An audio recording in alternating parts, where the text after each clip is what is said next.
Well, here we are once more with the one who calls himself in chapter 1 of Ecclesiastes the teacher, or in other translations, the preacher. Some might even call him the pundit or the professor.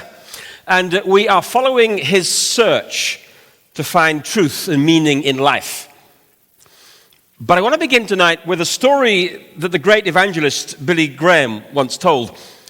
It was about a police officer who was called to the Golden Gate Bridge in San Francisco to talk down a man who was about to jump off the bridge. The police officer suggested to the man that his problems couldn't be so bad that they had to be dealt with by doing what he was about to do. So why didn't the man just tell him what all his problems were?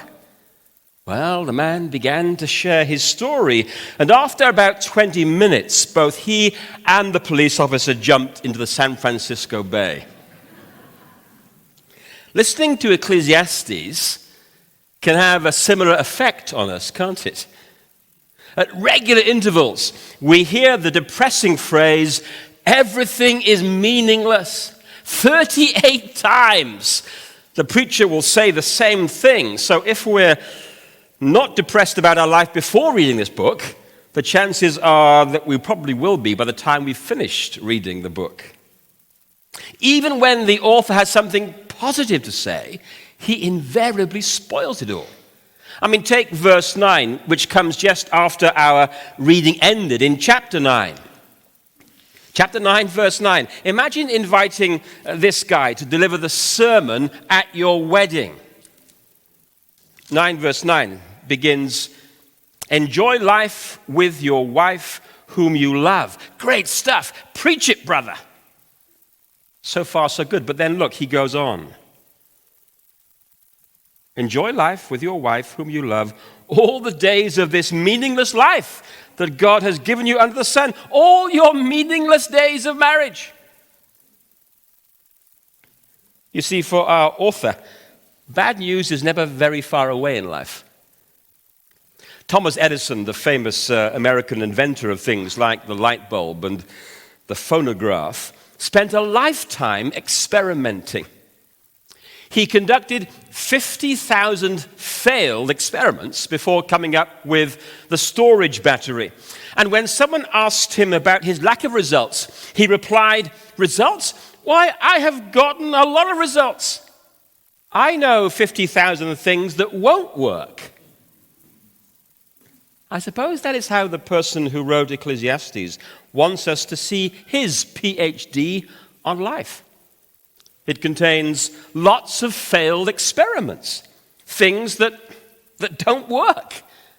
We saw a few of them, remember, last week with John Sr. Pleasure, says the preacher in chapter 2, doesn't work. Possessions, they don't work. Projects don't work. In fact, listen to his conclusion in chapter 2 and from verse 10. "I denied myself nothing my eyes desired. I refused my heart no pleasure. My heart took delight in all my labor, and this was the reward for all my toil. Yet when I surveyed all that my hands had done and what I had toiled to achieve, everything was meaningless, a chasing after the wind. Nothing was gained under the sun." Now, you see, to appreciate where he's coming from, we need to understand his angle of vision. In that repeated phrase, under the sun. That's the clue. Here's his angle of vision. Our pundit is saying, if you approach life without God at the center, life sucks. You'll find it meaningless. But bring God, the creator and judge, into his world, and you will have a very different story, a different way of looking at things, a new angle of vision. So take this poem about time, which began tonight's reading, and from which we get tonight's title. Depending upon your angle of vision, that poem can be understood positively or negatively. You can see it either way, as a negative or as a positive. But I want to suggest to you that we can see it both ways at the same time. The poem isn't just about time, of course. It's about the fading of time. And it's that perspective, the fading of time, which the professor pursues towards the end of chapter 3 and again in chapter 9. So, let's tell the time. It's 7:10, by the way. Let's tell the time. Telling the time, is it tyranny or is it beauty? It may be significant, but God, in fact, does not get a mention in the poem itself. It's only in the commentary afterwards, from verse 9, that happens, where we read, God has made everything beautiful in its time. So maybe initially, what we have here is what the rhythm of time feels like without reference to God. It's uncontrollable time. A time to what? A time to be born, and a time to die, a time to plant, and a time to uproot. And as we sift through the data of life, the good times and the bad, the joys and the tears, the profit and the loss, the highs and the lows, do you see how little of it we actually control and shape ourselves? Did you ask to be born? We have very little say in these matters. A time to weep and a time to laugh. But in some situations, we don't know whether to laugh or cry, do we? The point is that we often experience life as something that is done to us, over which we have few levers of control. A time to mourn and a time to dance. We dance to time's tune, not ours, stepping this way and that, never in charge of the playlist, unsure of what dance is coming next. And that generates a second feature: uncontrollable time, unpredictable time. You see, how about those personal relationships of yours, which are probably the subject of verse 5 of the poem? A time to scatter stones and a time to gather them, a time to embrace and a time to refrain from embracing. We wonder, don't we, in life, is this a good time to start a new relationship or finish the existing one? Is this the time to move on or to stay put? Should we marry or not? Time changes things and people and us. It's so difficult to call. It's unpredictable. What about business and work? Says the poem, there's a time to search and a time to give up, a time to keep, and a time to throw away. Is this the right time to sell or the right time to buy? And should it be in euros or in dollars or in sterling? The best we can do is to predict the market, but we cannot with certainty determine it. For factors are at work much bigger than we are. Then in the arena of international affairs, as well as our own personal matters, there's the same unpredictability. Verses 7 and 8. A time to tear, a time to mend, a time to be silent, a time to speak, a time to love, and a time to hate, a time for war, and a time for peace. One generation fights, the next are best of friends. A new leader is elected, Trump comes to power, and everything on the geopolitical map and in global trade is so very different. Trump is even friends with Putin. Or is he? It's also confusing and contradictory. There's another thing about time, contradictory time. Do you see how the poem is full of opposites? 14 pairs of them that seem to, cancel or cross each other out. Take the bookends of life, the cradle and the grave, a time to be born and a time to die. You come home from hospital with a baby in your arms, and before you know it, you are burying your father. And through it all, we ask, What's the point of these contradictions? If I am going to die, then why be born? If what I build up today will be torn down by somebody else tomorrow, why bother to build in the first place? Here's a great athlete or a talented medical surgeon or an outstanding politician, and all it takes is a contradictory illness to strike or an accident, and the promising career is finished. Inevitable time, demands and pressures and deadlines. The next chapters, they keep coming at us. They keep rolling in. As we say, time waits for no one. We are, in Shakespeare's words, merely players on the world stage. We have our little exits and entrances, and often we don't know whether we're coming or going. We just get driven along, pushed, trying to make sense of a script we didn't write. If Shakespeare isn't your thing, then maybe the lyrics of Simon and Garfunkel are. Their music was often the theme tune to my own coming of age years in the 70s. So I was very interested this week to read that Paul Simon is on his farewell tour of the UK and the US.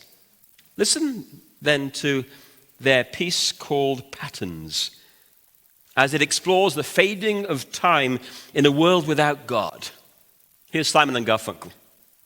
Impaled on my wall, my eyes can dimly see the pattern of my life and the puzzle that is me. From the moment of my birth to the instant of my death, there are patterns I must follow, just as I must breathe each breath. Like a rat in a maze, the path before me lies, and the pattern never alters until the rat dies.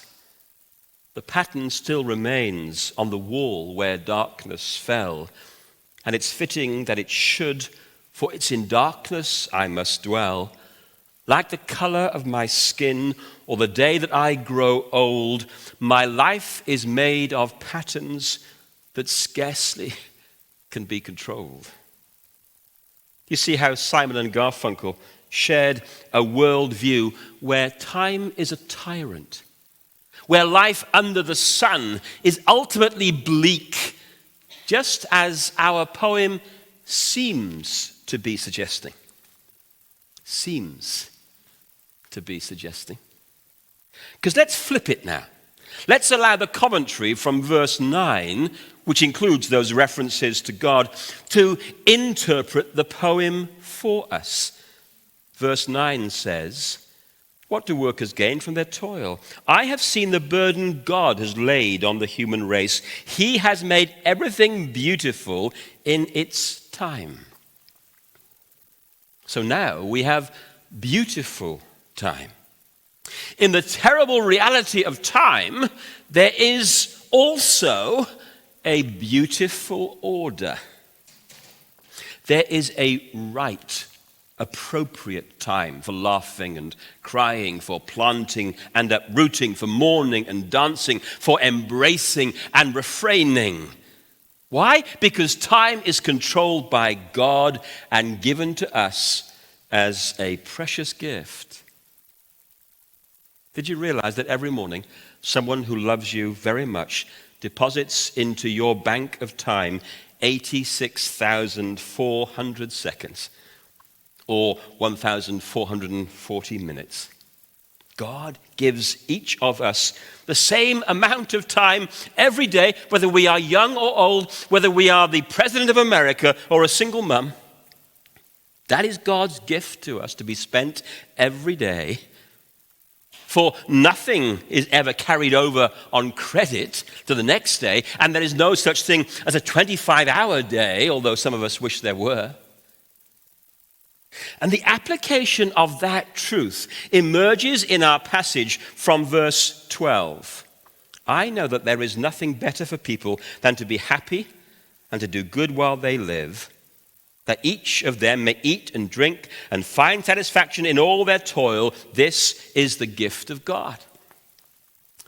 What are we being told by application? I think this: live today, because it is an unrepeatable gift. Make every second count. Believe that you can accomplish today all that God wants you to. I think that's what the author is driving at here.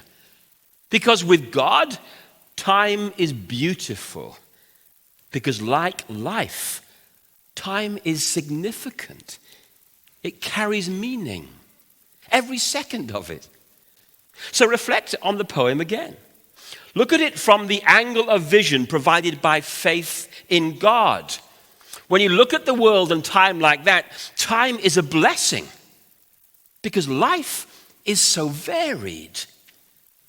Each season of life that we live has its own distinctive colors and shapes.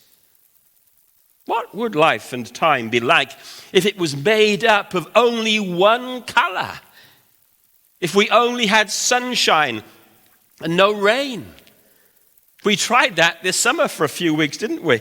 And after a week of relentless heat and sun and blue sky, we cried out for a cloud or two and some rain.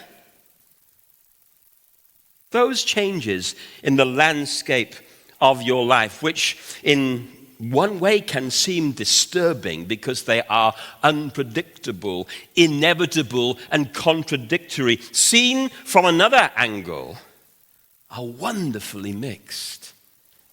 And we need that difference to escape our boredom. There are seasons for things, says the poem. There are times and there are seasons. There is, in other words, a purpose in life's apparent contradictions. Each stage is to be appreciated for what it offers. And as time carries us on, we learn, but now in a good way, that nothing lasts forever. But that's okay. Maybe we want things to last forever, but they can't because nothing can. But life is not designed that way. The circle of life tells us positively that everything has a beginning, a purpose. But negatively, life tells us that everything has an ending. But there's a purpose in that too. There is a completeness about life with God at the center of it. There is a necessary process, you see, from conception to conclusion, from war to peace, from silence to speech. And that's good. That's right. That is, in its own way, beautiful. So there is, my friends, both something to be appreciated about the stage of life that we are in right now, and something to be accepted, which may be difficult for us. I read with interest a recent newspaper article entitled 50 Ways That You Know You're Over 50. Let me give you just a few tips or hints for those of us who belong to those decades of life. 50 ways you know you are over 50. 1, you offer to look after everyone's passport at the airport.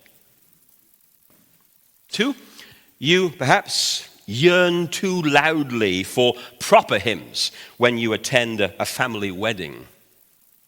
3, you tap the petrol pump nozzle against your car to make sure you get the last drips of fuel in your tank.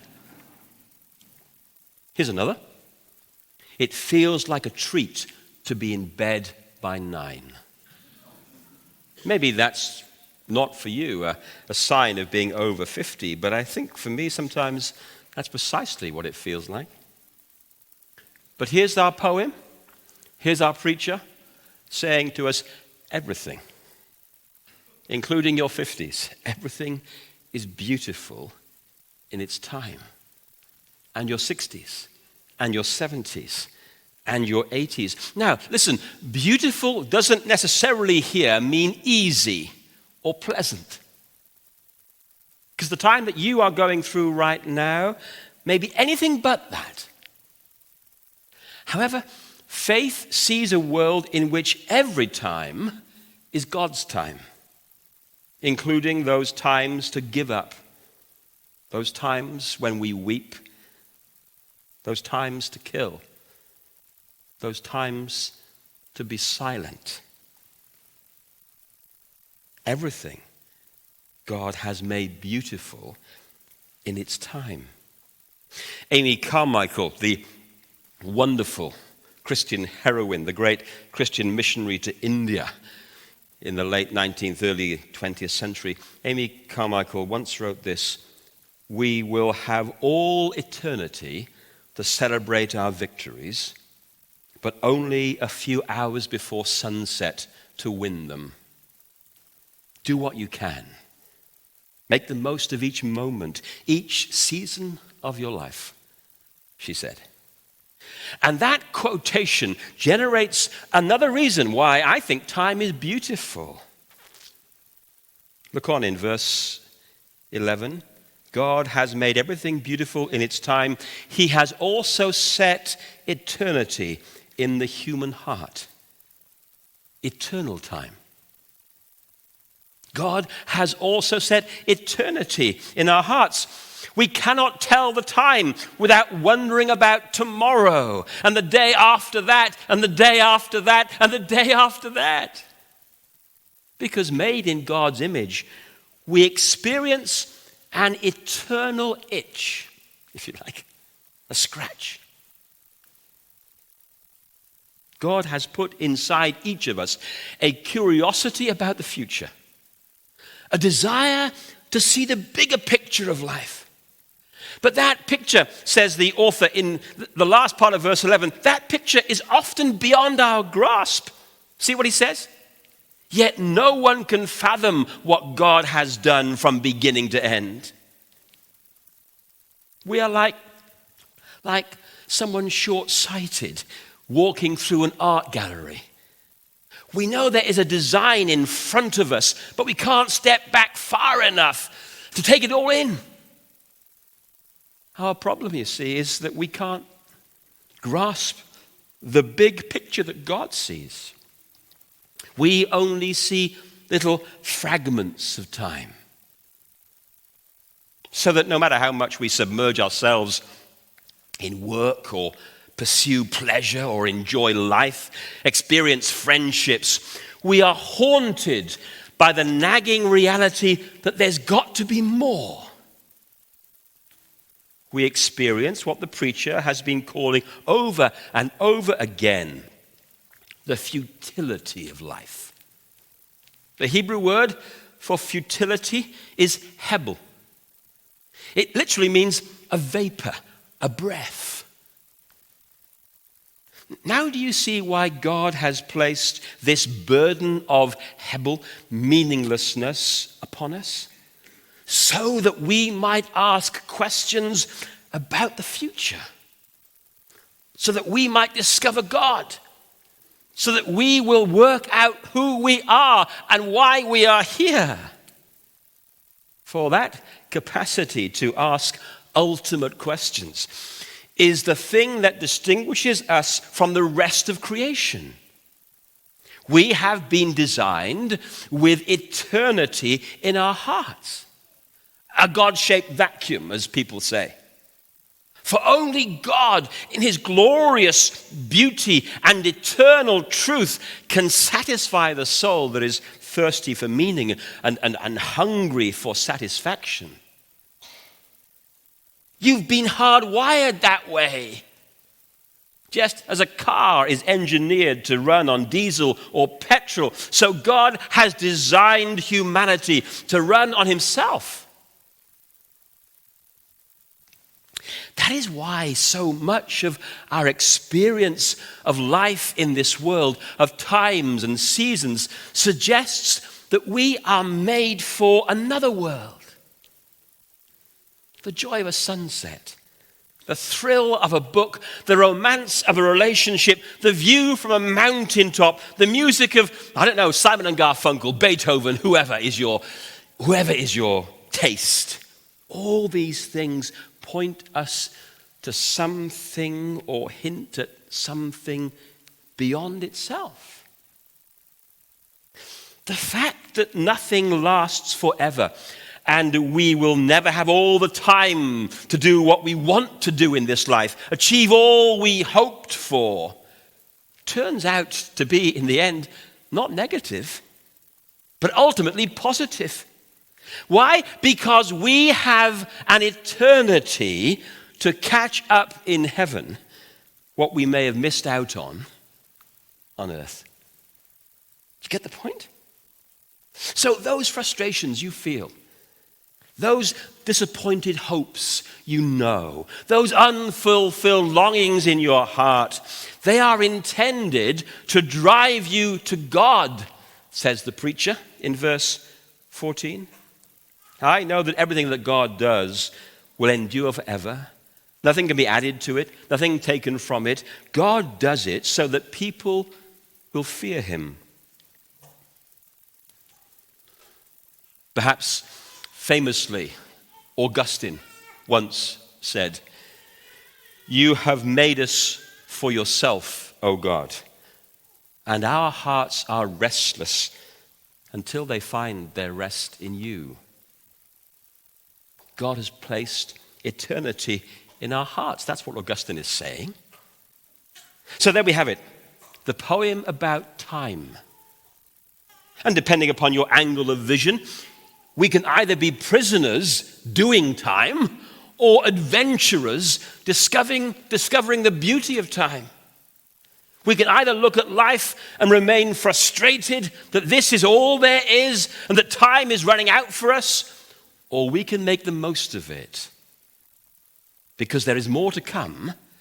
And what's to come, eternity, is infinitely more wonderful and amazing than the very best we've ever had on earth. 70 or so years in my body is fine if eternity is in my heart. But is that my ultimate destination? Is that where I'm going? Is there a time beyond time? Or is death the end of everything, including time? Well, ironically, given tonight's title, The Fading of Time, and looking at the clock, we're going to have to deal with death in about 10 minutes. So let's do that. Death. Is it the end of time or the beginning of something extraordinary? Death. Is it the end or the beginning? Time. Is it beauty or tyranny? Death. Is it the end or the beginning? Again, we have some ambiguity to sift through here in the text. Our teacher, Mr. Depressive, hasn't changed that much. Look at him in verse 18. He's at it again, where he says, "I also said to myself, as for humans, God tests them so that they may see that they are like the animals." You see, from one angle of vision, our end is just like the rest of creation. Man and animal, we're the same. We breathe the same air. We share the same destiny. Like the animal creation, our journey is from dust to dust. That's what he says in verse 20. All go to the same place, all come from dust, and to dust all return. Now we hear in those words of the preacher the echo of God's judgment upon humanity. Remember, back in Genesis chapter 3, to our first parents, God said in the light of the fall, "For dust you are, and to dust you shall return." And so we're left with verse 21 in our passage. And some translate this verse with a question, and others translate it without a question. With a question, life after death is up in the air. We are agnostics. Listen, who knows if the human spirit rises upward and if the spirit of the animal goes down into the earth? Question mark. But without a question, the implication is somebody knows what happens next. It's not decisive. It doesn't need to be. We've already been told, haven't we, in our passage, that God has placed eternity in the hearts of humanity. And Ecclesiastes itself finishes on this glorious affirmation. Look at it in chapter 12 and verse 7. These wonderful words. 12 verse 7, the end of the preacher's sermon, and the dust returns to the ground it came from, and the spirit returns to God who gave it. And if you know your Old Testament sweep, there is never any doubt about the origins of humanity and our significance in the world. Genesis 2, remember, pictures Adam as uniquely the one in all of creation into whom God breathes the breath of life. Of nothing else is that said but Adam and Eve. Psalm 8 describes humanity as a little lower than the angels, God's ruler over all creation. Psalm 49 verse 15 says, God will redeem my life from the grave. He will surely take me to himself. And who can forget Job's triumphant words? Though worms destroy this body, yet in my flesh shall I see God. So taking the whole sweep of the Old Testament, it is clear that there is life beyond death. Nevertheless, there are places in the Old Testament, and Ecclesiastes is one of them, where we sometimes find ourselves scratching our heads, wondering just how much clarity and certainty and hope of life beyond death there is. Did you not catch that in chapter 9 that Karen read to us earlier? In chapter 9 and verse 3, this is the evil in everything that happens under the sun.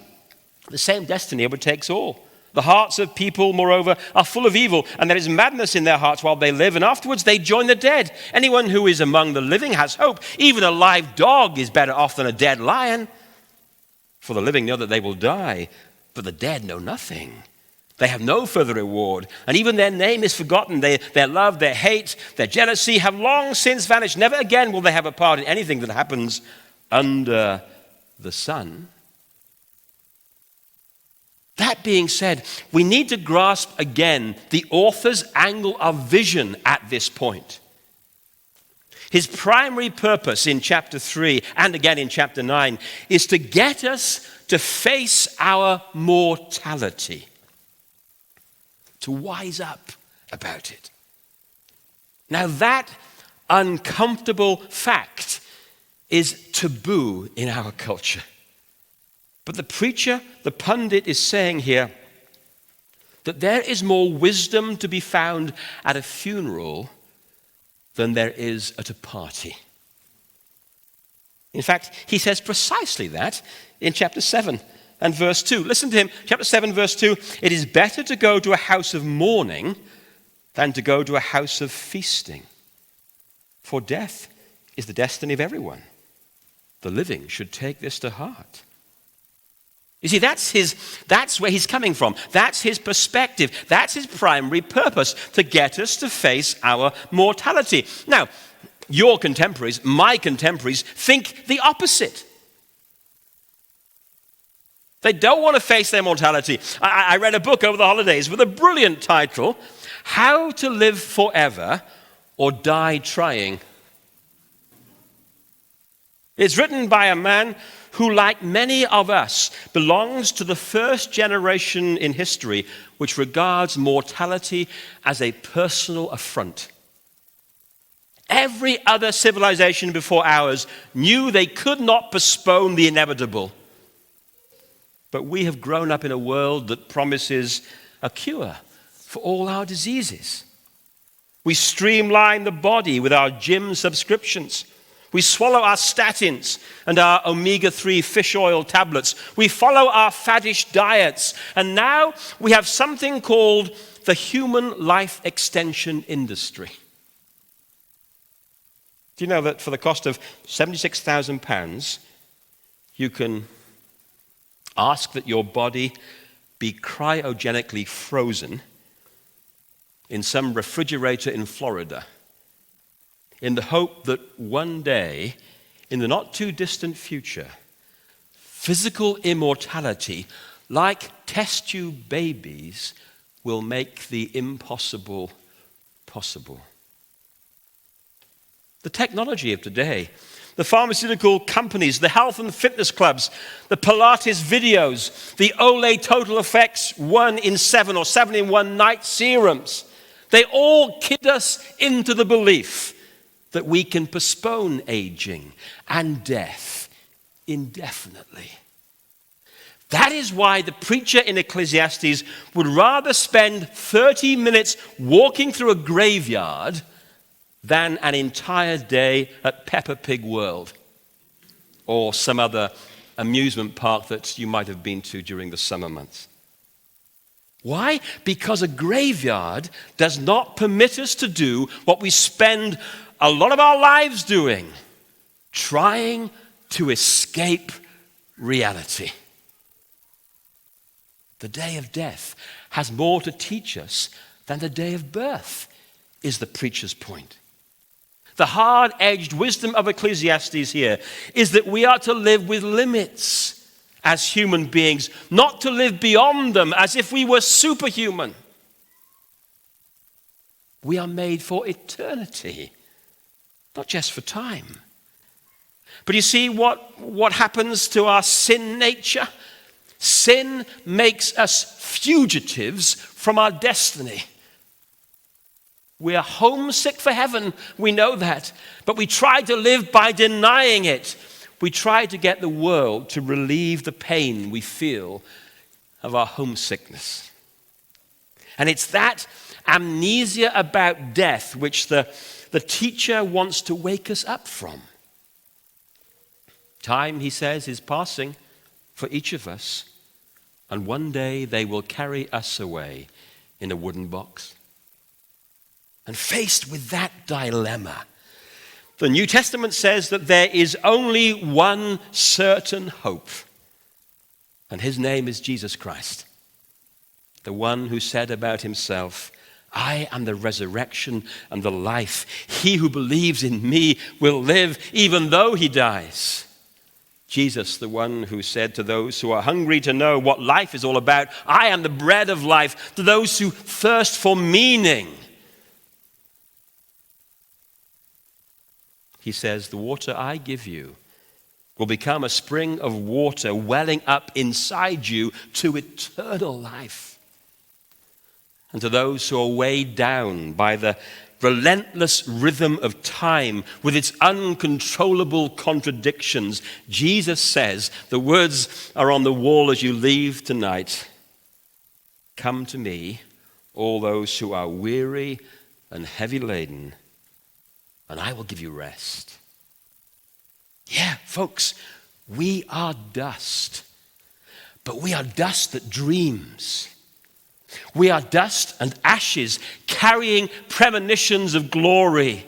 We see the sands of time seeping through the hourglass that is our fragile life. And yet we have been told by Jesus that one day those who trust in him will rise from the dust of death to claim our mansion in the skies.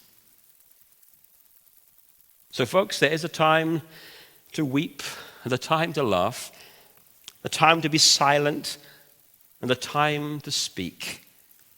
And tonight, there is a time to believe, a time to trust the one who has put eternity into our hearts, a time to reach out to God, the God for all seasons.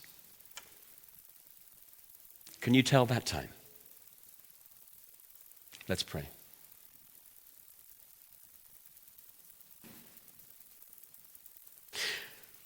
Father, teach us to number our days, that by that calculation we might gain wisdom.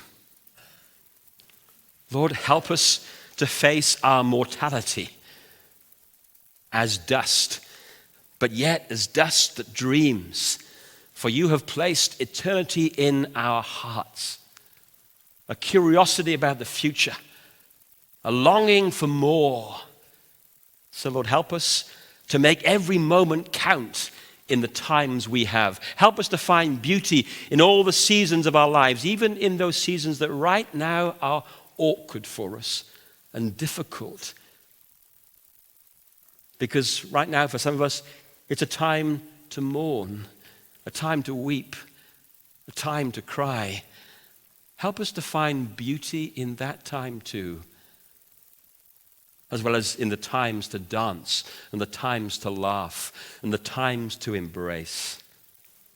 Father, you are the God of time. You're the God for all the seasons of our lives. You are the faithful God. We reach out to you, Lord Jesus. We come to you for the meaning, for the way, for the truth about life. And may we leave this space this evening knowing that Jesus is our risen Lord. Amen.